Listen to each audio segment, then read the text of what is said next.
Je suis responsable de développer l'une des 8 priorités d'adaptation de la programmation d'Ouranos pour le nouveau cycle de programmation qui est de 2020 à 2025, qui vise à appuyer une économie en phase avec les changements climatiques, donc le sujet qu'on va traiter aujourd'hui. L'objectif de cette priorité, c'est de développer les connaissances et des outils pour appuyer les acteurs économiques dans la prise en compte des risques et opportunités liés au changement climatique dans les processus de planification, de gestion de risques ou d'opération, d'où l'intérêt de s'intéresser à ce forum d'orientation de la recherche, puis de contribuer de façon complémentaire à la réflexion d'aujourd'hui en collaboration avec le ministère de l'Environnement et de la lutte au changement climatique et puis les fonds de recherche. Donc comme Valérie l'a mentionné, je suis accompagnée de ma collègue Ursule Boyer-Villemer, qui est pilote de la présentation. Donc, Ursule, merci. Et puis, la présentation a été faite là, en collaboration avec tous mes collègues à l'interne. Donc, notre objectif aujourd'hui, c'est d'appuyer la réflexion du forum en dressant l'état de la situation de manière assez préliminaire de quelques secteurs économiques dont il sera question aujourd'hui en atelier. Alors, pour ceux qui connaissent peut-être un peu moins l'organisation, le rôle d'Ouranos en tant qu'organisme frontière, c'est d'assurer les liens et la cohésion entre le milieu scientifique et les acteurs de l'adaptation pour aider la société québécoise à s'adapter au changement climatique, et ce, en se basant sur des connaissances scientifiques qui sont rigoureuses et puis en adoptant une approche de collaboration et puis de partage des connaissances. Et donc, pour y arriver, on s'appuie sur un vaste réseau de 450 acteurs d'horizons et de disciplines diverses. Et puis, l'organisation est constituée de 4 grands groupes ou 4 grandes équipes interdépendantes qui fournissent à la fois de l'expertise et des conseils en changement climatique, du soutien technique et financier pour la recherche et le développement, s'active à mobiliser les réseaux d'acteurs et puis on les accompagne aussi vers l'opérationnalisation de l'adaptation. Donc, la programmation actuelle qui vous est présentée avec les 8 priorités à droite de l'écran favorise une approche qui est plutôt intégrée et orientée solutions pour répondre à des problématiques, comme on l'a dit là, par les gens qui ont présenté avant moi, qui sont de plus en plus complexes. Donc, on tente de mieux contextualiser les enjeux qui sont ciblés en tenant compte de la spécificité des milieux. Donc, aujourd'hui, on va parler de l'économie, mais on pourrait très bien parler des enjeux nordiques qui sont très différents ou des enjeux industriels, en mobilisant les connaissances, les différents savoirs et en facilitant le partage d'expériences. Donc, prochaine diapo, s'il vous plaît. Donc, pour plonger dans le sujet du système économique, comme on l'a dit auparavant, on est dans un contexte de profonde transformation, donc c'est-à-dire transition climatique et transition énergétique en même temps.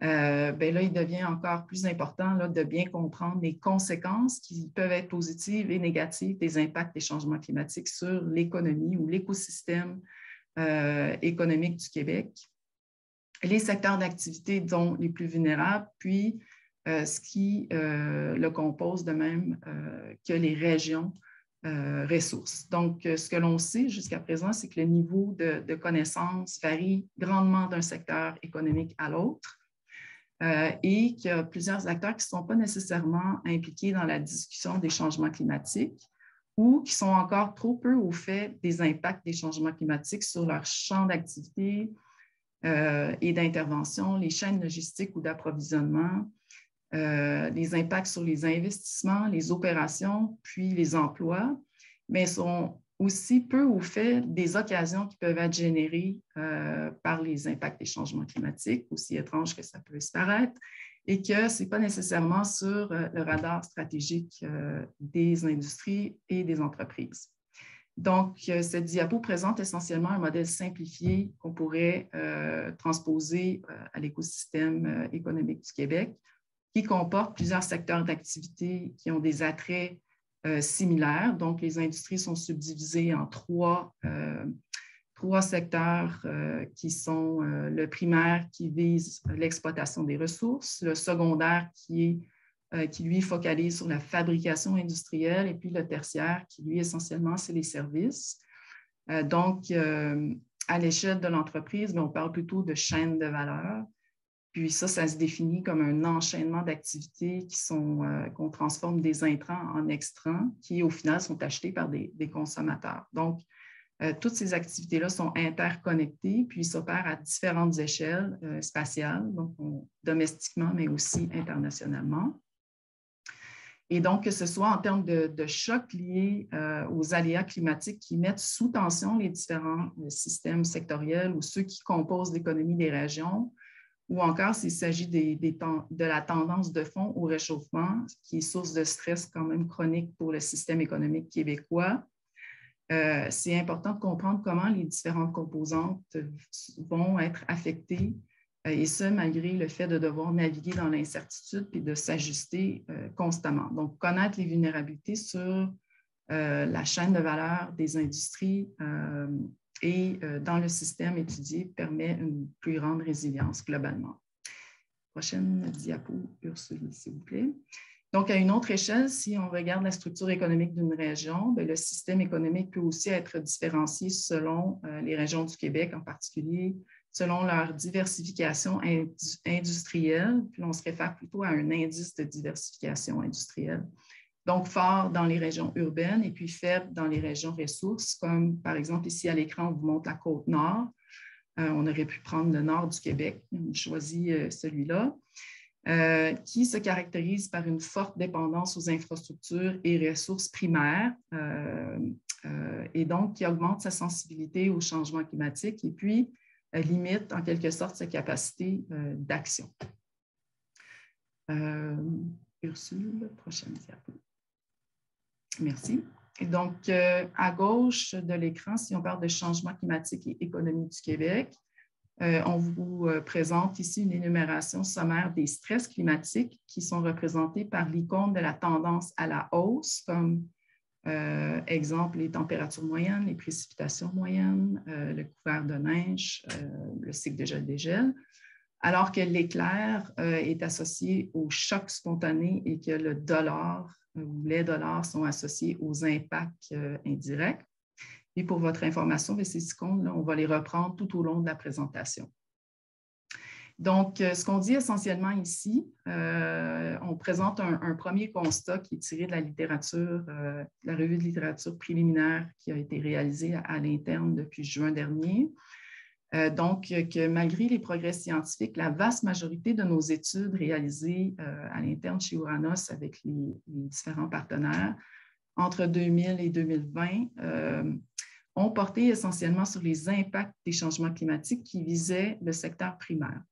Donc, ce qui représente à peu près 4 % du PIB et que peu d'énergie jusqu'à présent en recherche s'est consacrée à étudier les secteurs secondaires et tertiaires face à ces stress et chocs spontanés dans les systèmes sectoriels et régionaux, ce qui limite largement notre compréhension pour avoir un portrait global des risques sur l'économie du Québec.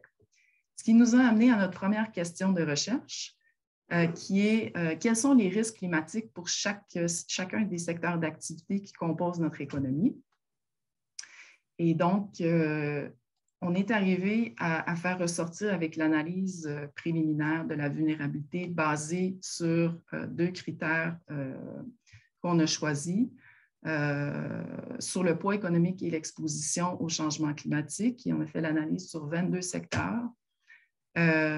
Et puis ici, ce qui ressort dans la liste, ce sont ces 10 secteurs qui se démarquent puisqu'ils représentent quand même 50 % de l'économie du Québec et puis des emplois.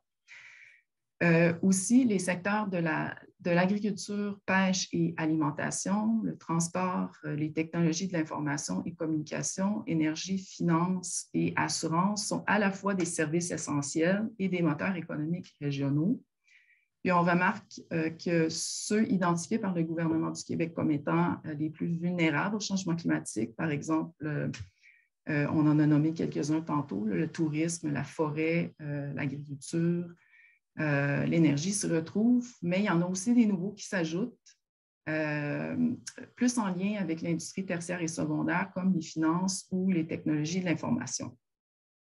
Donc, dans la prochaine section de la présentation, je vais passer la parole à ma collègue Ursule, qui va vous présenter l'état de la situation pour quelques secteurs qui sont soulignés à l'écran, afin de vous fournir un portrait quand même assez rapide, mais utile en appui au travail que vous allez faire en atelier. Et puis, bien, la structure est quand même la même là, pour chacun des secteurs, où on vous propose une brève description du poids économique sectoriel, les impacts économiques, et puis un diagnostic de l'état relatif au cycle d'adaptation pour chacun des secteurs pour enfin hiérarchiser les priorités d'action éventuellement. Donc aussi pour rattraper l'information des secteurs qui ne seront pas présentés, parce que je sais qu'il y en a là-dedans qui seraient probablement intéressants pour des gens qui assistent au forum.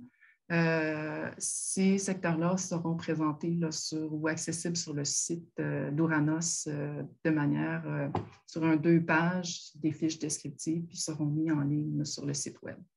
Donc, Ursule, à toi la parole. Merci Stéphanie. Donc, l'objectif ici, c'est de vous présenter 5 secteurs ce matin dans les résultats de l'analyse préliminaire.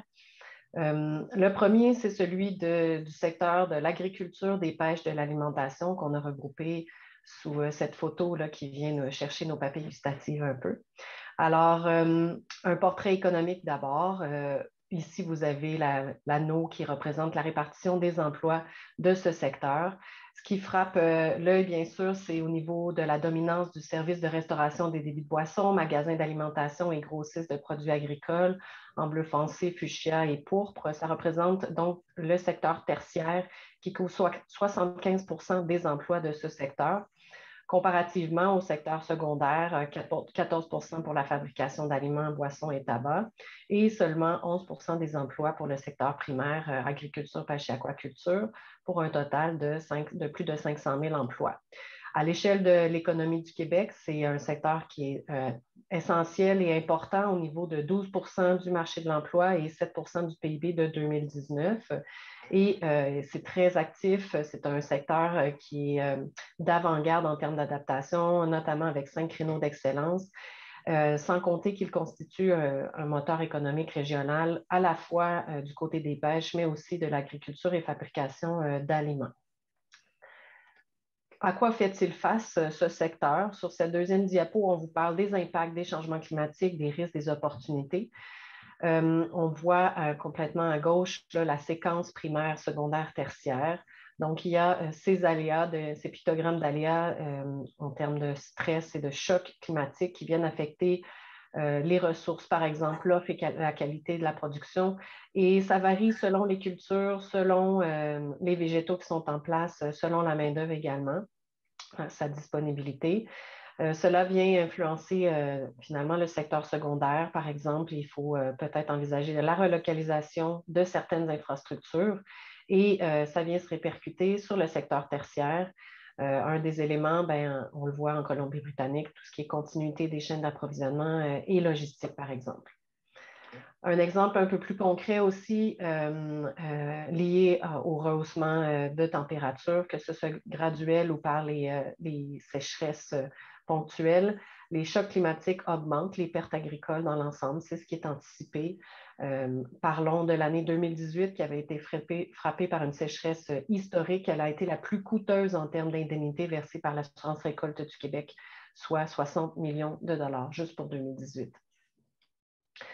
Comment aller de l'avant? Donc, à gauche, vous avez le cycle de l'adaptation et ici, c'est ce diagnostic où on a encore des croûtes à manger pour comprendre et reconnaître les enjeux du côté particulièrement des secteurs secondaires et tertiaires. Un besoin là, de bonifier la compréhension des impacts, les vulnérabilités, les opportunités, notamment pour le secteur bioalimentaire. Au niveau des pêches et aquaculture, on est rendu un peu plus loin dans le cycle de l'adaptation.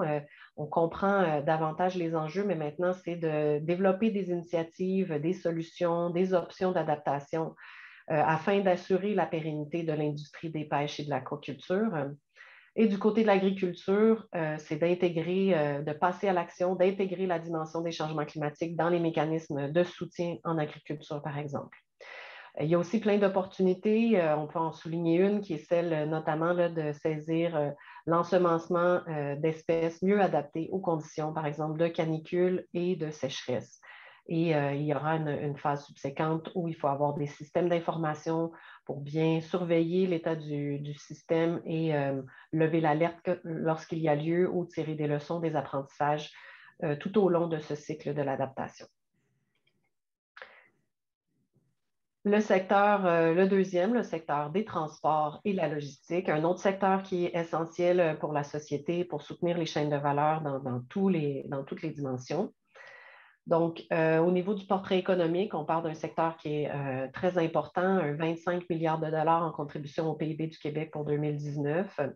Ce qui frappe l'œil ici, c'est vraiment la dominance des services de transport et de la fabrication du matériel de transport. On parle d'un 7 du PIB et un 6 du marché de l'emploi pour ce secteur essentiel à la mobilité des personnes et des marchandises. Et un secteur où la création de biens et services est surtout concentrée dans les grandes régions métropolitaines, logistique et transport électrique intelligent et l'aérospatial. À quoi font face les impacts, le secteur transport et logistique, à quels impacts et à quels risques et opportunités? Bien, au niveau du secteur primaire, il y a une influence directe du climat, à la fois les stress et les chocs sur la disponibilité des matières premières pour construire le matériel de transport ou les infrastructures de transport. On pense à la forêt, on pense aux mines, aux métaux, etc. Mais aussi une grande dépendance à l'approvisionnement global pour ce secteur. Ce qui se répercute sur le secteur secondaire. On voit cette variabilité de l'offre de matériel de transport qui est à souligner ici. Et ça se répercute sur le secteur tertiaire, où c'est tous les services de logistique, de planification des transports qui viennent être influencés par cette offre de matériel de transport. Un exemple un peu plus concret, par exemple, les stress climatiques viennent détériorer davantage le réseau routier et influencent ultimement l'offre de services. Donc, on anticipe, selon l'Institut canadien des choix climatiques, que les coûts d'entretien et de réparation du réseau routier seulement québécois d'ici 2050 augmenteront de plus de 730 millions de dollars annuellement. Donc, c'est des montants qui sont quand même considérables. Comment aller de l'avant au niveau de l'adaptation de ce secteur transport? Bien, là où on est rendu le plus loin, c'est au niveau d'infrastructures. Ça fait quand même plus d'une décennie qu'on s'intéresse à l'impact des changements climatiques sur les infrastructures comme telles, mais on a encore besoin d'acquisition de connaissances pour reconnaître les enjeux dans les services et la fabrication du matériel de transport et des infrastructures, évaluer ces risques pour les organisations, pour les entreprises, pour les systèmes d'opération du transport, par exemple. Pour aller plus loin du côté des infrastructures, c'est de continuer à se préparer à produire des données pratiques et cohérentes sur les risques climatiques qui pèsent sur les transports et envisager des options résilientes, des options innovantes également, pour passer ensuite à la mise en œuvre comme l'application de mesures d'adaptation qui sont proactives. On parlait tantôt de chiffrer le coût de la rentabilité de la prévention, par exemple, afin de réduire les coûts d'entretien du réseau de transport québécois. D'ailleurs, ces mesures d'adaptation proactive pourraient réduire les coûts nets de 77 à 84 %. Donc ici, c'est vraiment d'essayer d'atténuer l'effet indésirable d'augmentation des coûts d'opération. Le secteur de l'énergie, troisièmement, un gros secteur, encore une fois, un secteur critique pour l'économie du Québec. Ici, vous voyez la distribution des sources d'énergie primaire totalisant 2449 pétajoules pour 2018. On voit la dominance au Québec de l'hydroélectricité talonnée juste derrière par le pétrole à 34 % et suivi de quelques autres sources un peu plus diversifiées. Ça représente comme secteur un 4 % du PIB du Québec de 2019, mais seulement un maigre 0,7 % du marché de l'emploi. Néanmoins, c'est indispensable au fonctionnement économique du Québec. Donc, on retient que c'est un moteur économique régional du côté de l'hydroélectricité pour les régions de Côte-Nord du Québec, mais également aussi pour des secteurs centraux au niveau de la fabrication de produits du pétrole, comme en Chaudière-Appalaches, par exemple. À quoi fait face ce secteur de l'énergie qui est essentiel? D'abord, au niveau du secteur primaire, on voit un effet direct des variables climatiques sur la disponibilité des ressources naturelles. Il y a juste à penser là, aux quantités d'eau, aux réserves d'eau dans les grands bassins, la persistance de périodes de sécheresse, par exemple. Au niveau du secteur secondaire, ça vient influencer, bien sûr, la capacité à produire de l'énergie à partir de ces ressources et éventuellement à la distribuer et à la transporter. Et inversement, cette distribution est interreliée avec les différentes sources d'énergie, donc elle permet aussi de produire d'autres sources d'énergie. Un exemple plus concret, les stress climatiques augmenteront le coût des infrastructures électriques. Encore une fois, c'est au niveau des coûts d'entretien, un peu comme le secteur des infrastructures précédent en transport. Au niveau d'une projection d'ici 2100, on parle d'une hausse des coûts d'entretien annuels pour le réseau de distribution et de transport électrique de plus de 1 milliard de dollars par année, toujours selon l'Institut des options climatiques, l'Institut canadien des options climatiques. Comment aller de l'avant avec ces informations, ces constats? On voit qu'on est rendu plus loin du côté de l'hydroélectricité, mais on est encore à reconnaître les enjeux en ce qui concerne les autres sources d'énergie. Le besoin de comprendre les impacts, les vulnérabilités de l'ensemble des sources d'énergie primaires du Québec et ensuite de passer à la phase de préparation. Donc, on y est rendu pour l'hydroélectricité assez bien. Donc, intégrer l'influence du climat, des changements climatiques sur l'offre en énergie notamment, envisager des solutions et éventuellement les mettre en œuvre. On parle d'investir dans un réseau d'approvisionnement, de transport, de distribution d'énergie qui est plus résilient. Donc ici, c'est vraiment de susciter l'investissement dans la voie de l'adaptation. Notamment, on parlait de prévention, le remplacement de composants et de matériaux par des alternatives qui sont plus résistantes pourrait engendrer une réduction des coûts de 77 à 83 %, toujours selon l'Institut canadien des options climatiques. Le quatrième secteur, celui-là, il est tertiaire, il est plus intangible, plus immatériel. Néanmoins, il reste une des clés dans le plan d'économie verte et aussi dans la résilience, d'avoir un partage des risques, d'être capable de susciter des investissements vers la prévention.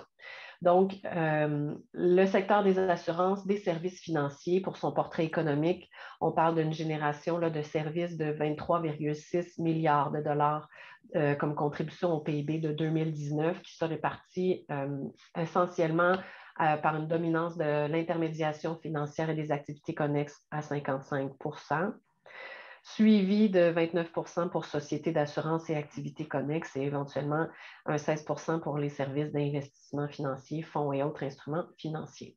Mais ça reste une clé pour encourager des comportements adaptatifs, des comportements qui sont souhaitables.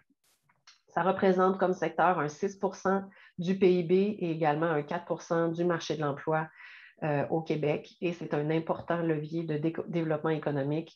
Donc, il y a certains risques, mais il y a aussi beaucoup d'opportunités dans ce secteur à souligner.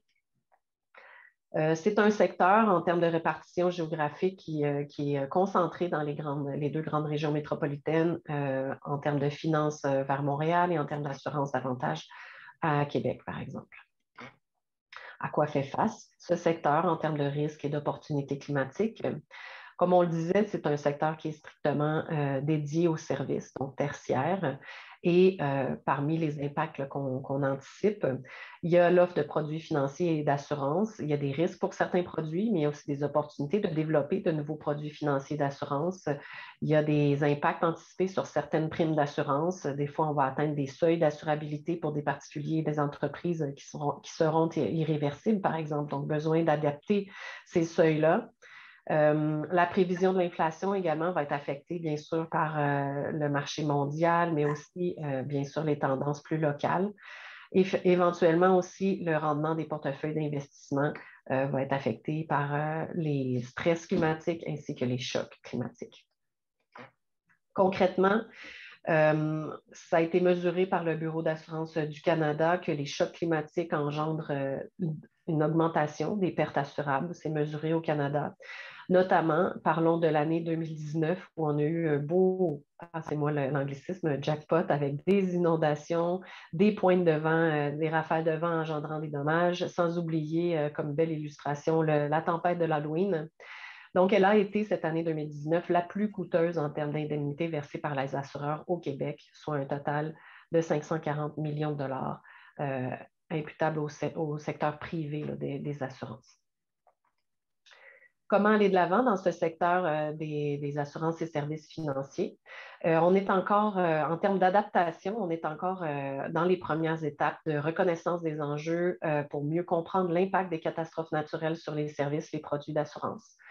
On est en voie, là, on commence à incorporer des prévisions climatiques dans certains modèles de prévision financière, donc à l'étape de se préparer, mais il reste quand même des efforts à faire pour atteindre le seuil de la mise en œuvre. Donc, éventuellement, de mieux mesurer, de mieux communiquer, de divulguer là, ces risques et occasions liés au changement climatique. C'est dans la tendance ou la trajectoire d'adaptation qui serait souhaitable. Par exemple, on peut penser aux inondations, développer des produits d'assurance qui pourraient mieux couvrir les risques climatiques, puis ça peut être ciblé vers un seul risque ou même l'ensemble des risques climatiques en tant que tel, étant donné l'hétérogénéité de certains de ces aléas-là sur le territoire. Pour terminer, allons-y avec le secteur forestier, un peu différent des autres, celui-là. Il a une prépondérance un peu moins grande sur l'ensemble de l'économie, mais il est ô combien vital pour la vitalité de certaines régions, la qualité de vie et bien sûr l'économie de certaines régions. Alors, une contribution de 5,8 milliards de dollars au PIB de 2019 pour le secteur forestier. Ce qui frappe l'œil, c'est la dominance de deux principaux postes là, de génération en fabrication de papier et fabrication des produits du bois, donc beaucoup dans la transformation, alors que le secteur primaire est un peu plus modeste. Donc, on parle un total de 2 de contribution au PIB et de 1 du marché de l'emploi. Mais il y a beaucoup de place à l'innovation. On parle de la présence de 6 créneaux d'excellence également. C'est un moteur économique régional, bien sûr, reconnu, mais aussi, non seulement pour l'économie, mais pour la qualité de vie des régions. Le secteur forestier est vraiment au cœur de l'économie de plus de 140 municipalités québécoises, tant forestières qu'urbaines, étant donné que c'est à la fois le secteur primaire, mais aussi la présence d'usines dans des zones urbaines dans le secteur secondaire. À quoi fait face le secteur forestier? Un résumé rapide des risques et des opportunités. Il y a une dépendance très évidente avec les variables et les perturbations climatiques. On parle de la composition des ressources forestières qui est affectée notamment par la migration nordique liée au réchauffement graduel des tendances, mais sans oublier des chocs climatiques, notamment des perturbations extrêmes liées aux feux de forêt, par exemple. Les feux de forêt, c'est un aléa qui fait partie de la dynamique des écosystèmes, mais de plus en plus, c'est démontré que les changements climatiques induisent une intensification des régimes de feu au Québec. On parle comme projection d'ici 2100 d'un allongement de la saison des feux jusqu'à 1 mois dans certaines zones du Québec. Donc, ça se répercute, cette variabilité-là des ressources forestières, bien évidemment, sur le secteur secondaire. Ça nécessitera la relocalisation de certaines infrastructures de transformation, l'allongement d'un réseau routier, par exemple, pour aller vers une ressource qui est peut-être un peu plus nordique. Donc, plusieurs adaptations requises pour le secteur secondaire, mais également, ultimement, ça vient affecter la planification des ressources financières. Donc, le besoin d'intégrer la composante changement climatique dans cette planification-là et donc, on doit boucler le cycle pour que cette planification vienne résonner jusque dans la récolte dans le secteur primaire, par exemple. Comment aller de l'avant pour le secteur forestier? Donc, du côté de notre diagnostic, c'est que justement, il y a eu quand même beaucoup d'acquisition de connaissances en termes d'exploitation de secteur primaire. On se prépare à intégrer les changements climatiques dans les modèles de productivité forestière. On est à augmenter la résilience des communautés à forte dépendance du secteur forestier, notamment en utilisant des nouvelles méthodes comme la favorisation de coupes de récupération qui permettraient de réduire la fréquence de périodes de déficit en bois. Ça permet donc d'aller chercher du matériel sur une plus longue période dans la forêt et ainsi de sécuriser certains emplois plus pérennes au long de l'année. Toutefois, pour ce qui est des industries plus connexes, on est encore à reconnaître les enjeux. Donc, il y a des efforts d'acquisition, de compréhension des impacts des vulnérabilités des industries connexes à la foresterie et à l'exploitation forestière. Donc, on a couvert 5 secteurs rapidement. Il y en a 5 autres aussi qu'on a analysés avec le même degré de détail, voire un peu plus. Donc, éventuellement, ce sera du matériel qui est disponible et que je vous invite à aller consulter sur le site d'Ouranos. Quels constats généraux peut-on tirer de ces informations-là? D'abord et avant tout, c'est que notre top 10 ou nos 10 secteurs prioritaires représentent environ 50% du PIB et de l'emploi. Donc, c'est donc dire qu'on a beaucoup d'efforts à déployer éventuellement. On note aussi une lacune importante dans l'ensemble sur la compréhension des enjeux, principalement là, pour les secteurs secondaires et tertiaires. On parle de lacunes pour bien comprendre l'importance de chacun des aléas pour chacune des composantes du secteur. La compréhension aussi non seulement des effets directs de premier degré, mais aussi la mise en relation de tous ces effets-là en termes d'effets dominos ou d'effets en cascade sur les chaînes de valeur et éventuellement quels risques prioriser. Donc, qu'est-ce qui est vulnérable, à quoi, puis à quelle échelle.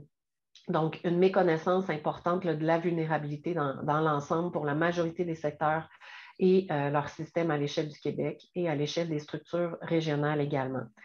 Donc, un besoin là, de mieux comprendre les degrés d'exposition aux aléas, les composantes qui sont sensibles, d'analyser la structure, chacun des maillons, les interrelations dans les réseaux, dans chacun des secteurs.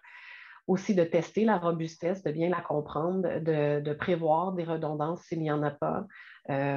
Et au-delà de tout ça, d'avoir une certaine flexibilité. Le climat, l'exposition est en évolution, donc on devra faire preuve d'une capacité à tirer des leçons de ces événements-là, à détecter les moments où il faut changer de stratégie également. Donc, dans l'ensemble, un besoin de comprendre l'interdépendance, à la fois du point de vue sectoriel, mais aussi en interrelation avec le système global. Donc, beaucoup d'efforts ont été déployés dans la recherche et l'acquisition d'informations sur les impacts et les risques liés au changement climatique, essentiellement dans le secteur primaire et de l'hydroélectricité. Toutefois, il est maintenant temps de mobiliser les acteurs, de mobiliser ces connaissances-là pour les amener au niveau des secteurs secondaires et tertiaires, d'acquérir, de transférer ces connaissances-là aussi, de les faire percoler auprès des acteurs. Donc, on a du pain sur la planche pour les secteurs secondaires et tertiaires qui représentent 93% de l'économie du Québec. Maintenant, un des objets de ce forum est celui de l'utilisation des analyses économiques, qui pour moi est un ingrédient dans l'ensemble d'une séquence d'adaptation. Avant de pouvoir envisager de faire une analyse économique de type analyse financière de telle ou telle solution ou de type analyse coût-avantage de chacune de ces options-là, il faut d'abord comprendre ces systèmes, ces structures-là caractérisées et bien percevoir cette vulnérabilité-là afin ensuite de chiffrer le coût de l'inaction. C'est vraiment un moteur important en termes de catégorie d'analyse économique pour susciter l'action des personnes. Donc, il y a toute cette phase de sensibilisation dans chacun des secteurs qui est à faire pour ensuite caractériser les réseaux, chiffrer le coût de l'inaction et ensuite, on pourra commencer à parler de solutions. Je pense qu'il faut commencer à en parler un peu plus tôt, mais à chiffrer des solutions, à chiffrer le coût de la prévention. Ça viendra dans la phase 2 de préparation. Et c'est là où des analyses multicritères, des analyses coût-avantage vont être très utiles, mais décider ne se fait pas sans planifier. Et donc, il faut prévoir cette séquence partant de la reconnaissance des enjeux jusqu'à l'ajustement. Comme je le soulignais, le besoin d'information est en continu. On aura besoin d'informations sur le court terme pour bien observer l'atteinte des seuils de dépassement de capacité, par exemple, et aller mobiliser les plans d'urgence, les plans pour faire face au choc climatique, mais aussi d'indicateurs et de connaissances pour tirer des leçons. On voit que l'exposition va changer. Maintenant, il faut que notre système, on soit capable de lui donner, de détecter ces changements-là pour, en temps opportun, faire changer la trajectoire de chacun des systèmes économiques afin que la globalité de l'économie québécoise soit résiliente. Donc, je vais céder la parole à Stéphanie pour la fin de cette présentation. Donc, merci Ursule pour cet éclairage. Donc, comme Ursule l'a répété et l'a démontré, là, pour plusieurs des secteurs, on est à différents niveaux. Donc, pour comprendre les systèmes des secteurs qu'on a présentés et ceux qu'on n'aura pas présentés, bien, c'est sûr qu'il y a plusieurs acteurs qui manquent à l'appel pour comprendre tous les impacts des changements climatiques sur les différentes composantes des industries et de leur chaîne de valeur, mais aussi pour avancer dans le processus d'adaptation comme Ursule l'a présenté précédemment. Donc, il y a un gros travail de mobilisation à entreprendre là, auprès des acteurs de l'économie, mais aussi de la recherche pour être en mesure de bien quantifier les coûts, de s'adapter aux différentes échelles, puis saisir les besoins dans les réalités sectorielles d'application. Donc, Ursule, prochaine diapo, s'il vous plaît. Donc, pour aller de l'avant, on estime avoir rejoint qu'une fraction des acteurs des systèmes concernés. C'est évident qu'il faut aller un petit peu plus loin là, pour rallier ceux qui ne sont peut-être pas dans l'équation à l'heure actuelle, pour mieux comprendre les besoins et les spécificités par des activités de consultation ou de mobilisation, par exemple. Donc, engager davantage le réseau économique pour construire une compréhension commune de la vulnérabilité des systèmes économiques, mais aussi de leur interdépendance. Par exemple, si on pense aux flux d'approvisionnement ou logistique ou des effets en cascade, comme Ursule l'a mentionné précédemment.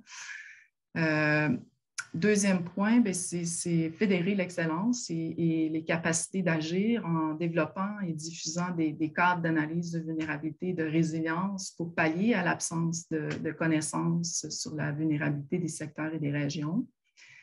Dans un troisième temps, s'adapter de façon intégrée. Ici, pour s'adapter de manière intégrée et cohérente, une façon de voir les choses serait de préconiser peut-être une approche système pour tenir compte des effets en cascade, mais aussi des dépendances intersectorielles et transfrontalières. Dans un quatrième temps, divulguer, mesurer et générer. Soutenir la démarche de divulgation des risques qui nous amène une certaine quantité de données et puis investir en adaptation pour produire des occasions pour les organisations qui cherchent notamment à sécuriser les investissements puis garantir les services à la population québécoise serait une avenue. Et puis, dernier point, suivre et s'ajuster. Le climat, c'est dynamique. Et puis, les options qu'on a aujourd'hui ne seront peut-être pas les bonnes dans le futur. Donc, prévoir, s'ajuster, puis mesurer les progrès en créant des contextes favorables à la résilience de l'économie. Donc, les résultats présentés sont assez généraux, puis ça ne se veut pas explicite. L'idée ici, c'était vraiment de vous présenter un portrait pour vous aider à réfléchir, en atelier ce matin, et puis vous proposer quelques pistes avantageuses pour mieux préparer ou se préparer face aux soubresauts climatiques sur les écosystèmes économiques du Québec. Donc, pour conclure, je ne sais pas si on est encore dans les temps, Valérie.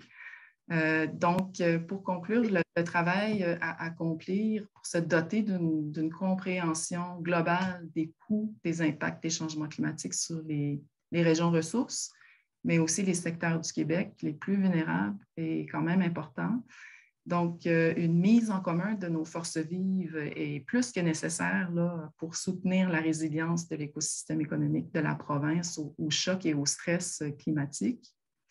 Et puis, dans un contexte comme celui des inondations en Colombie-Britannique, c'est vraiment possible d'observer en temps réel les multiples défaillances puis ruptures des services qui sont considérés essentiels, mais aussi ceux qui sont non essentiels, tangibles, mais aussi ceux qui sont intangibles, donc les effets sur la santé de la population, par exemple, l'économie et les écosystèmes. Donc, pensez-vous, là, on va vous demander de répondre à une question par un oui ou un non qu'on va lancer dans le chat. Donc, pensez-vous que les secteurs que vous représentez est prêt à évaluer les coûts des impacts des changements climatiques. Donc, question simple, mais en se comparant, peut-être que ça nous aide aussi à réfléchir. Là, à l'écran, vous avez différentes défaillances ou ruptures des systèmes en cours pour la Colombie-Britannique. On prend un exemple juste pour vous mettre dans le bain. Et puis, bien, on espère que la présentation puisse ou apporte une certaine clarification de l'état de la situation pour vous aider à réfléchir aux priorités de recherche concernant les impacts économiques des changements climatiques.